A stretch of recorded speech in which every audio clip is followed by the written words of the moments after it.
High, hello, good morning. তারপরে বলো, কেন বকচোদ বকচোদ লাগছে না দেখতে প্রত্যেক বছরের ন্যায়? আর লাগবে নাই বা কেন ভাই? প্রত্যেক বছর সরস্বতী পুজোর দিন ভাবি এবছর একটা গার্লফ্রেন্ড পটাবো, ও বছর একটা গার্লফ্রেন্ড পটাবো, আর প্রত্যেক বছর পাই না। তাই ওই যে ফার্স্টেশন টেনশন এরকম বকচোদের মতো দেখতে হয়ে যায় প্রত্যেক বছর, কারণ এবছর আমাকে সিঙ্গেল ঘুরতে হবে সরস্বতী পুজোয়। তো চলো, লেটস স্টার্ট দিস ভিডিও।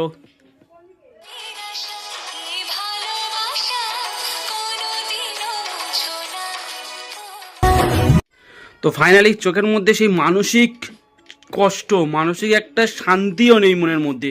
তো তার থেকে এই ভিডিও। তো প্রথম হচ্ছে ফার্স্ট, আমি সকল সদস্য চাঁদাওয়ালাদের বলতে যাই, যারা সরস্বতী পুজোয় চাঁদা কাটতে আসো, ভাই যে তোমরা চাঁদা কাটতে আসো, বলো যে 501 টাকা দিতে, 1001 টাকা দিতে, ভাই কোত্থেকে দেবো? তোমরা সরস্বতী পুজোর চাঁদা কাটো, পাড়ায় সরস্বতী ঠাকুর তুলছো, আমার বাড়িতে জ্যান্ত সরস্বতী দিয়ে যাচ্ছ না। যদি চাঁদা দেবো তাহলে আমি দেখবো 1001 টাকা, আমি 1,00,000 টাকা দিতে পারি।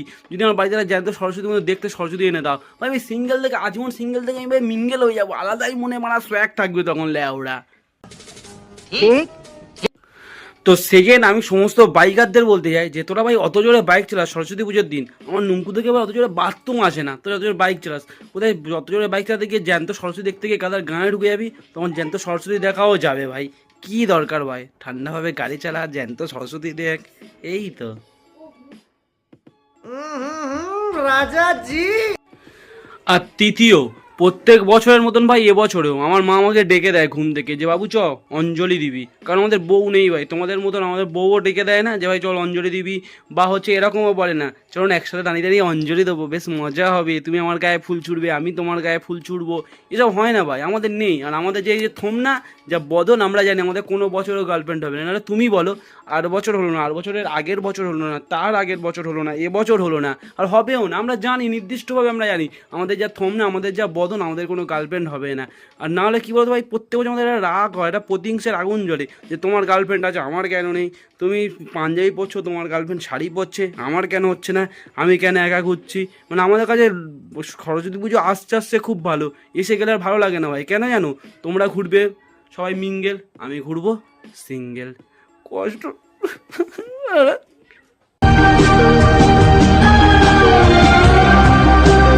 আর ভাই পাঁচ, তোমাদের সবার গাঁড় চলে যাবে ভাই, আমারও হুট করে সিঙ্গেল থেকে আমিও মিঙ্গেল হয়ে গেছি ভাই।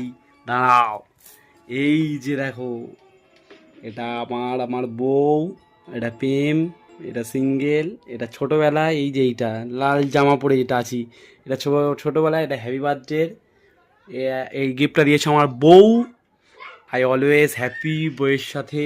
এই যে হুট করে ভাই আমারও বিয়ে হয়ে গেছে, আমিও আমার বউ পেয়ে গেছি। তো ফাইনালি শেষ করতে হবে। তো শেষের দিকে এসে আমি একটা কথাই বলবো তোমাদের সবাইকে, যদি মন থেকে কাউকে ভালোবাসো, চাও যে এই মেয়েটা তোমার হতে চায়, বা এই ক্রাশ তোমার প্রেমে পড়তে চায়, যাকে মন থেকে হাত দিয়ে, বুকে হাত দিয়ে এইভাবে আমার মতন করেই বলো, তার সামনে গিয়ে দাঁড়ানো, গলাটা ঝাইরে নি, ফার্স্ট টাইম তার সামনে যাও, গিয়ে এইভাবে তাকে বলো যে আজকের যদি তোমাকে এই কথাটা না বলতে পারি, তাহলে বোধহয় কোনো দিনও বলতে পারবো না।